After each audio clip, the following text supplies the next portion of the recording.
Please have. Love you sir. Love you too ji. आज मैंने कुछ टॉपिक ऐसा सोचा है जो आपकी इस एज ग्रुप के लिए काफी रेलेवेंट है, क्योंकि यहाँ पे सारे स्टूडेंट्स हैं। तो इस टाइम पे कुछ ऐसा है जो हमको समझना बहुत जरूरी है। इनफैक्ट इसके बारे में हर कोई बात करता है, लेकिन कभी भी कोई डीपली नहीं जाता इस टॉपिक के अंदर कि एग्जैक्टली इसका मतलब क्या है। दैट इज पॉजिटिव एटीट्यूड, कि हमारा एटीट्यूड पॉजिटिव होना चाहिए लाइफ को लेकर के, नेगेटिव नहीं होना चाहिए। अब ये पॉजिटिव एटीट्यूड क्या है? So positive attitude is being happy from inside. Positive attitude is कि हम अंदर से खुश रहें। Yes sir. क्या उसका कोई रीजन होना जरूरी है या बिना किसी रीजन के हम खुश हो जाएं? कितने कहते हैं उसके पीछे कोई रीजन होना चाहिए, और कितने कहते हैं बिना किसी रीजन के ही हमको खुश रहना चाहिए? तो ज्यादातर लोग ये सोचते हैं पॉजिटिव एटीट्यूड का मतलब कि बिना किसी रीजन के ही हमको खुश रहना चाहिए। तो इसका मतलब हमें कुछ भी ढंग का करने की जरूरत क्यों है? फॉर एग्जाम्पल, आप फिजिकली लेजी हो, फिजिकली वीक हो, लेकिन अंदर से खुश हो, वो बेटर है? या फिर आप जिम गए, वर्कआउट किया या किसी भी तरह का कोई वर्कआउट किया, फिर खुश हो, वो बेटर है?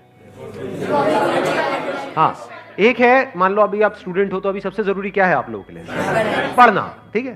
तो एक है बिना पढ़े आप खुश हो, तो कोई पढ़ेगा क्यों? एक है आपने अपने गोल बनाया कि इतने घंटे मुझे पढ़ना है, पढ़ा, फिर उसके बाद में खुशी मिल रही है। तो क्या बेटर है और क्या होना चाहिए? पढ़ने के बाद में अगर हमको खुशी मिले तो that is much better than कि बिना पढ़े ही हमको खुशी मिल जाए। This positive attitude must always be with a reason, क्योंकि अगर रीजन होगा तो वो पॉजिटिव एटीट्यूड टिकेगा। बिना किसी रीजन के आप पॉजिटिव होते चले जाओगे तो वो नहीं टिकेगा। इनको माइक दे दो। सर मैं कहना चाह रहा हूँ, जैसे आपने कहा कि रीज़न होना चाहिए किसी चीज़ के पीछे, बट सर जैसे अब मैं कोई काम करने जा रहा हूँ, ठीक है, अपनी लाइफ में मेरे को पता है वो काम ज़रूरी है, बट सर मेरे को कोई रीज़न ही नहीं मिल रहा, वो रीज़न कैसे ढूंढा जाए? अब ये बात आती है ना यहाँ पे। अरे अभी आपने कहा कि मैं एक काम करने जा रहा हूँ जो काम करना जरूरी है, तो ये जो काम करना जरूरी है वही तो रीजन है सर, बट उसके पीछे का ना कोई लॉजिक नहीं मिल रहा, मैं वो क्यों कर रहा हूँ? नहीं, उसके पीछे की जरूरत क्या है? अगर कोई काम करना जरूरी है, फॉर एग्जाम्पल भूख लगी है तो खाना खाना जरूरी है, प्यास लगी है तो पानी पीना जरूरी है, वो अपने आप में रीजन है। उसके पीछे रीजन क्यों चाहिए आपको कि मुझे प्यास तो लगी है लेकिन पानी पीना जरूरी क्यों है? क्योंकि प्यास लगी है। पढ़ना जरूरी क्यों है? नंबर के लिए।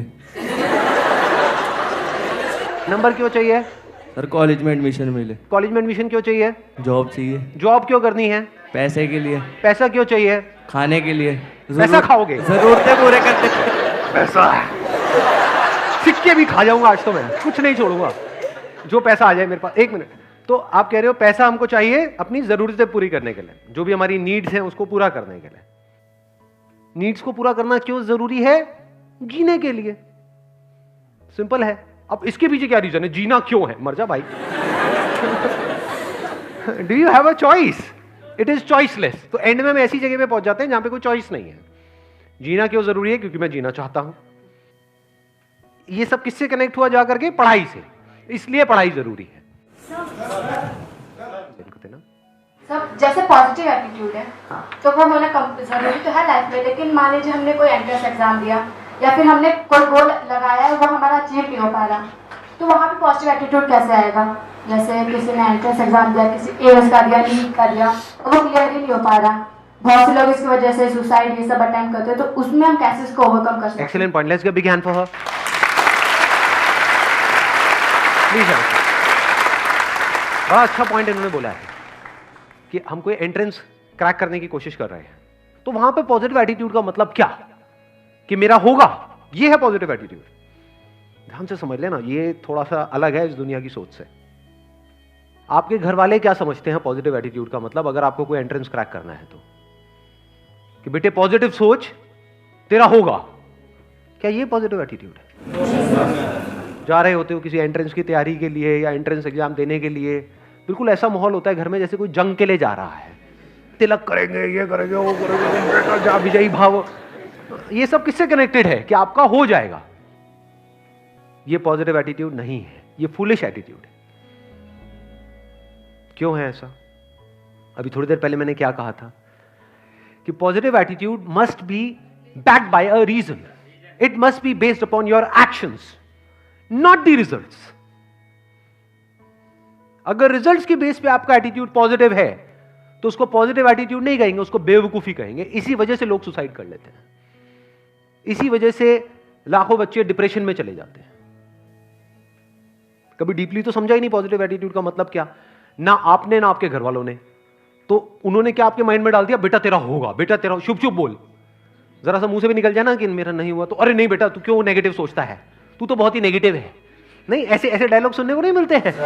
शुभ शुभ बोल, होगा ना, होगा ना, होगा ना, माता रानी हमारे साथ है, ये भगवान हमारे साथ है, वो सारे भगवान सारे देवी देवता आपके साथ है, आप ही के साथ है, बाकी किसी के साथ नहीं है ना। सोचने वाली बात है। वैसे जो भगवान है वो आपके साथ है या बाकी भी जो दे रहे हैं उनके साथ है? क्योंकि अगर उनके साथ है तो आपका नहीं होगा, कुछ का ही होगा ना। तो किसके साथ है? सबके साथ है, तो सबका क्यों नहीं हो रहा? पहले इस एटीट्यूड में फ्लॉ देख लेते हैं कि इस एटीट्यूड में फ्लॉ क्या है, जिसको मैं कह रहा हूं ये पॉजिटिव नहीं है, फूलिश एटीट्यूड है। आपने रिजल्ट के बेस पे अपने एटीट्यूड को डिफाइन कर दिया। अगर बार बार अपने आप को बोलते रहोगे मेरा होगा, मेरा होगा, मेरा पक्का होगा, मेरा पक्का होगा, तो कुछ दिन तक अगर ये बोलते रहे ना, जैसे कुछ भी बकवास अगर आप बोलते रहोगे तो आपका माइंड उसको सच मान लेगा। तो आपको लगने लग जाएगा कि मेरा तो पक्का होगा।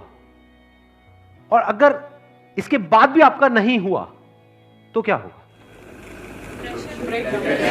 बहुत मजा आएगा या झटका लगेगा कि ये क्या हो गया? जितना स्ट्रांगली आपने मान रखा होगा कि मेरा होगा, जितना स्ट्रांगली, उतना ही बड़ा झटका लगेगा। सही बात है या नहीं है? मतलब स्ट्रांगली मानने का मतलब क्या है? जितनी बड़ी एक्सपेक्टेशन उतना ही बड़ा झटका, जब वो एक्सपेक्टेशन पूरी नहीं होती, उतना ही बड़े लेवल पे आपका दिल टूटेगा, उतना ही आपको बुरा लगेगा। अब यहां पे क्या किया जाए? क्योंकि जो होना है या नहीं होना है, क्या वो आपके हाथ में है? क्यों नहीं है आपके हाथ में? आप कहते रहे हो नो सर, क्यों नहीं है आपके हाथ में? जैसे कुछ चीजें हैं जो हमारे हाथ में है। फॉर एग्जाम्पल यहां पर एक बॉटल पड़ी है, इस बॉटल को मैंने उठाना है, क्या ये मेरे हाथ में है या नहीं है? कितना मेरे हाथ में है? मतलब इज इट 1%, 2%? 100%। गया, बॉटल को उठाया, काम खत्म हुआ।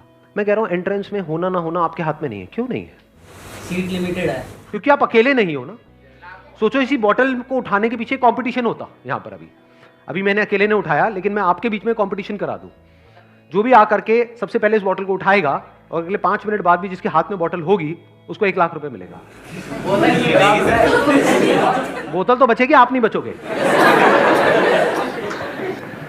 बिल्कुल इसी तरह से होता है जब हम कंपटीशन में अपना जो एटीट्यूड है या अपनी जो पॉजिटिविटी है वो डिफाइन कर देते हैं अकॉर्डिंग टू द रिजल्ट।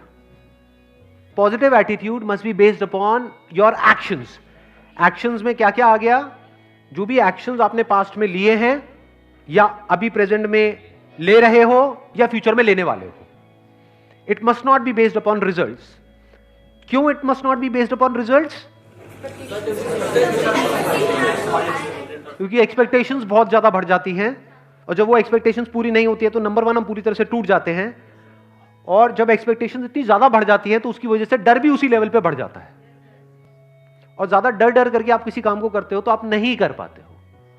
लेकिन अगर आपके एक्शन 100% हो, जो भी सक्सेसफुल होने के लिए आपको जिस लेवल के एक्शंस लेने पड़ेंगे, एक्शंस अगर 100% हो, एक्सपेक्टेशन 0% हो, तब क्या चांसेस हैं आपके सक्सेसफुल होने के? ऑलमोस्ट 100%। इसलिए मैं कह रहा हूं कि attitude and positivity and this positive thinking, positive attitude must be based upon your actions. अपने एक्शंस को ऑब्जर्व करना है, अपनी स्ट्रेंथ्स को ऑब्जर्व करना है, उसके बेस पे डिसीजंस लेने हैं। उसके बेस पे अगर आपके अंदर एटीट्यूड है तो वो अच्छा है। सर ये चीज भी डिपेंड करेगी कि हम कितने स्मार्ट हैं, कितनी जल्दी चीजों को सीखते हैं, समझते हैं। हाँ, that is what I am saying. ये स्मार्ट वर्क की ही मैं बात कर रहा हूं, हार्ड वर्क की तो मैं बात ही नहीं कर रहा। बिकॉज ज्यादा पढ़ने से कुछ नहीं होता है किसी एंट्रेंस को क्रैक करने के लिए। जिन्होंने पास में जिस तरीके से किया है उसको समझ करके सही ट्रैक पे जा करके अगर हम सही से तैयारी करें तब उसकी क्रैक करने की पॉसिबिलिटीज बढ़ जाती है। But all I am saying is कि आप अकेले नहीं हो जो स्मार्ट वर्क करने वाले हो। आपके जैसे और भी लोग हैं, बट ऐसे कितने होंगे? 80-20 का सिंपल सा रूल चलता है लाइफ में। कहीं भी आप कुछ भी करोगे उसमें 80-20 का सिंपल रूल निकल करके आ जाएगा। तो ये मान लेते हैं कि चलो ये 10 लाख लोग हैं, 80-20 रूल को अगर हम यहां पर लगाएं और कुछ कैलकुलेशंस करें तो क्या निकल करके आ रहा है कि 10 लाख में से 20% ही है जो एक्चुअल में सीरियस है उसको लेकर के, उस एंट्रेंस को लेकर के। बाकी 8 लाख लोग हैं जो टाइम पास के लिए भर रहे हैं। तो आप अगर सीरियस हो तो आप किस में आ गए?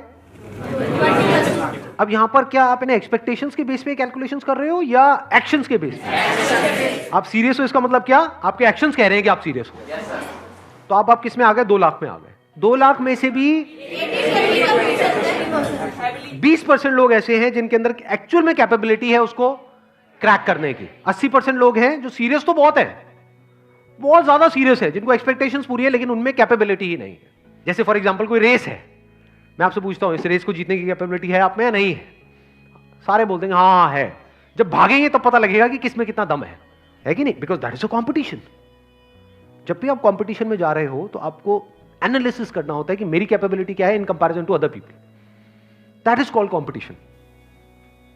अब ये जो 40,000 हैं जो सीरियस भी है, जिनमें कैपेबिलिटी भी है, इसमें से भी सिर्फ 20% लोग ऐसे हैं जो बहुत ही मैसिव लेवल के एक्शंस लेने वाले हैं। यानी वो बिल्कुल डिस्ट्रैक्ट नहीं होंगे अगले 2 साल तक, जिनका फोकस वन पॉइंटेड होगा।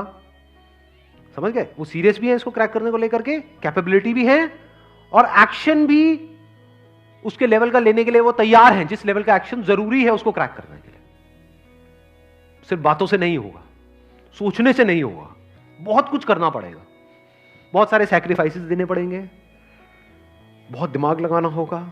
उसके बावजूद भी कैपेबिलिटी है, उसके बावजूद भी बिल्कुल ऐसा है किसी ओलंपिक्स में जाकर के आपको गोल्ड मेडल जीत के लाना है। एक तो है आप में कैपेबिलिटी है, आप सीरियस हो, उससे जीत जाओगे। ट्रेनिंग भी तो करनी पड़ेगी ना।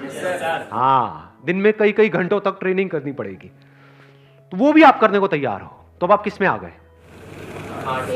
अगेन 20% कर दो, कितना हुआ? 40,000 का 8,000 में आ गए।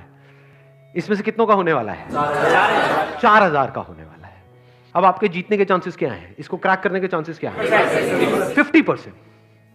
इसको समझदारी बोलते हैं लाइफ में। आपने 50% गुंजाइश छोड़ दी है फेलियर के लिए, लेकिन एक्शंस के लेवल पे कोई गुंजाइश नहीं छोड़ी है। और आपका एटीट्यूड इस पे बेस्ड है, आपका जो प्लान है वो इस पे बेस्ड है कि अगर मेरे को एक्चुअल में इस पॉसिबिलिटी को 50% रखना है तो मुझे ये सब कुछ करना पड़ेगा जिसकी अभी हम बात कर रहे हैं। तो आपके भी माइंड में क्लियर होना चाहिए कि मेरी possibility based upon this logic is 50%, और आपके घर वालों को भी क्लियर होना चाहिए ताकि किसी को भी बाद में झटका ना लगे। अभी भी 50% है क्योंकि आप अकेले नहीं हो जो ये सब करने वाले हो, आपके ऐसे और भी बहुत सारे लोग हैं। बट अब आप बहुत सेंसिबल तरीके से आगे बढ़ रहे हो। अब आप में एक अलग लेवल का एटीट्यूड है, पॉजिटिविटी है विच इज बेस्ड अपॉन जो आपने पास्ट में किया या जो अभी कर रहे हो या फ्यूचर में जो करने वाले हो अगले 2 साल तक। उसके बेस पे आपके अंदर से एक एटीट्यूड आ रहा है जो दुनिया को नहीं दिखेगा। दुनिया को सिर्फ रिजल्ट्स दिखते हैं। दुनिया को यह नहीं दिखता है कि आप अकेले में क्या कर रहे हो। अकेले में क्या कर रहे हो तो किसी को नहीं दिखता है। अकेले में आप अपने कमरे में क्या करते हो तो किसी को नहीं पता है। और अगर किसी को दिख जाए तो मतलब आप अपने घर वालों को तो कहते हो कि मैं पढ़ रहा हूं इतने घंटे उतने घंटे, मैं ये कर रहा हूं वो कर रहा हूं। अगर मान लो वहां पे कोई कैमरा लग जाए और सब कुछ दिख जाए जो भी आप कर रहे हो, हार्ट फेल हो जाएगा माँ बाप का। ये कर रहा है, हम तो पता नहीं क्या क्या सोच रहे हैं, हमने तो पता नहीं क्या क्या सपने पिरोए हुए हैं। इसलिए मैं कह रहा हूं कि attitude and positivity and this positive thinking, positive attitude must be based upon your actions. इसको बोलते हैं real positive attitude, unshakeable positive attitude.